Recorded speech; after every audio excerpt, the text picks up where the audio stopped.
S'il y a une guérison de l'âme qui nous est offerte, c'est qu'il y a une maladie de l'âme dont il nous faut guérir. Et la maladie de l'âme, eh bien, c'est le péché. C'est la maladie du péché. Le péché, c'est comme une maladie, c'est comme un virus qui entre en nous. On voit d'ailleurs dans les 4 évangiles que toutes les maladies physiques que vous voyez quand vous lisez les évangiles, toutes les infirmités, les cécités, les problèmes de surdité, la lèpre, à chaque fois, c'est une image de la maladie du péché. À chaque fois. Et si Jésus guérissait physiquement, c'était aussi pour montrer qu'il voulait guérir de cette maladie autrement plus dangereuse, qui est celle du péché. Voilà, il guérissait physiquement pour montrer que vous avez besoin d'une guérison même plus grande, la guérison du péché. C'est une maladie qui est invétérée, mortelle, contagieuse même. C'est une maladie qui avilit, qui déforme, qui rend esclave. Elle marque les visages, vous le voyez, Elle brise les volontés. Elle fait de l'homme un monstre d'égoïsme. Elle brise la paix, l'harmonie, l'amitié et tout ce qui pourrait être parfait. Mais par les meurtrissures de Jésus, nous sommes guéris. C'est ce qu'il est écrit. Et la mort de Jésus, elle est le remède pour guérir de la maladie du péché. Parce que ces meurtrissures, ces plaies, ces contusions ont été subies pour expier nos péchés. Donc par lui, on peut être délivré, purifié, pardonné et guéri de nos péchés. Quelqu'un va peut-être se dire, mais qu'est-ce qu'il faut que je fasse ? Je comprends, Jésus, par ses meurtrissures, me guérit de mon péché. Mais que faut-il que je fasse ? Mais il n'y a rien à faire. Il n'y a rien à faire parce que Ésaïe ne dit pas que ces meurtrissures aident ou contribuent à nous guérir. Et que, eh bien, voilà, ça aide, ça contribue, mais nous, il faudrait ajouter quelque chose. Qu'est-ce qu'il faut que je fasse ? Non, il ne dit pas ça. Il dit, par ces meurtrissures, nous sommes guéris. Point. Nous sommes guéris. Il n'y a rien à faire sinon que se repentir et croire au sacrifice de Jésus qui nous guérit. C'est la foi qui est sincère, qui est seulement nécessaire. À l'époque du télégraphe, il y a un chrétien qui a écrit un mot à un autre qui était dans des angoisses, qui n'allait pas bien. Il lui a écrit simplement « L'agneau de Dieu, stop, ôte le péché, stop, du monde ». Et c'est la personne qui passait le télégraphe qui a reçu ça et qui a compris que eh bien, c'était Jésus, l'agneau de Dieu, qui pouvait le guérir de la maladie de son péché. Et c'est lui qui a cru, c'est lui qui a été sauvé. Et croire avec une attitude de repentance, c'est tout ce que Dieu nous demande. Simplement saisir, voilà, je crois que ces meurtrissures me guérissent de mon péché. Ésaïe 53, 6. Nous étions tous errants comme des brebis.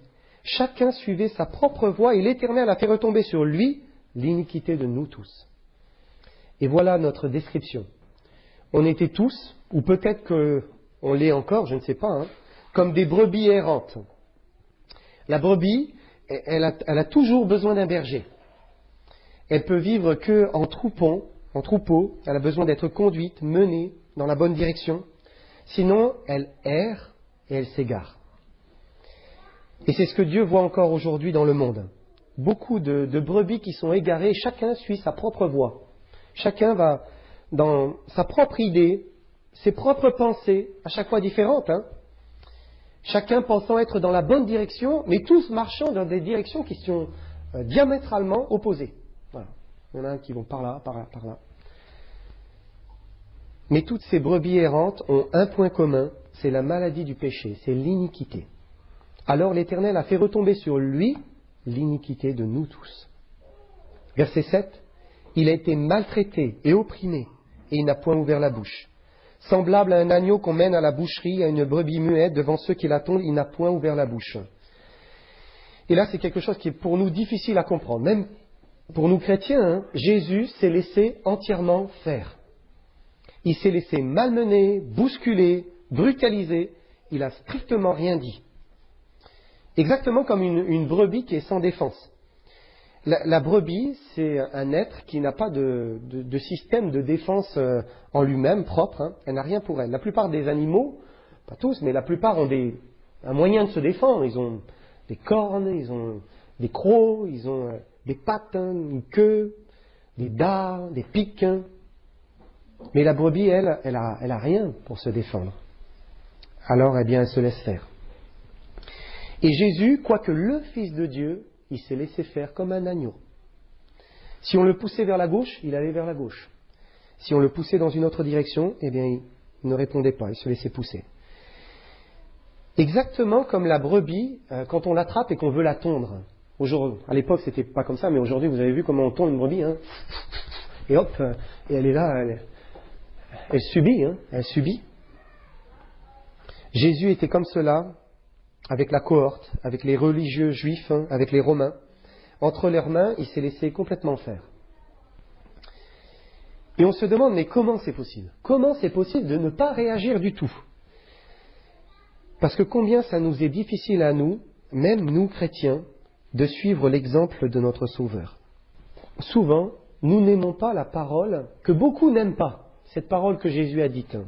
Si quelqu'un te frappe la joue droite, tends-lui la joue gauche. Vous savez, cette parole-là, même nous, les incrédules se moquent des chrétiens. Pourquoi? Parce qu'on est dans un monde qui est violent et qui nous pousse à répondre à la violence par la violence. Et toute personne qui ne se défend pas, elle est immédiatement cataloguée, elle est faible et méprisable. Et nous chrétiens, eh bien, on n'aime pas passer pour faibles et méprisables. On n'aime pas passer pour faibles et méprisables. Et on réagit bien souvent. Un indicateur de faiblesse pour nous, parfois, eh bien, c'est de nous voir au volant. Là, ça permet de tester vraiment. Comment sommes-nous au volant de notre voiture? Pour ceux qui conduisent. En fait, notre manière de réagir au volant. C'est très souvent, quand il y a une réaction, une queue de poisson qui nous... Il y a une réaction vive qui sort de nous. Ça, c'est le signe que, eh bien, on n'est pas encore comme Jésus. Parce qu'on n'aime pas être regardé comme faible et méprisable. Mais finalement, ces deux mots, faible, méprisable, eh bien, ils décrivent parfaitement ce que Jésus a vécu là. Parfaitement. Lui, il était regardé comme faible et méprisable. Et Jésus a accepté, sans broncher, d'être comme un faible, de passer comme un faible et comme un méprisable. Mais est-ce qu'il était réellement faible et digne de mépris? Non. Il était fort, il était puissant, et il était digne de toute gloire. C'est ça qui est important. Parce que sa force, elle ne résidait pas dans la capacité de répondre à l'insulte et au mépris, mais sa force, elle résidait dans l'amour, dans le pardon et dans l'humilité. Parce qu'il faut 1000 fois plus de force quand on subit un coup pour ne pas répondre que pour répondre. C'est vrai.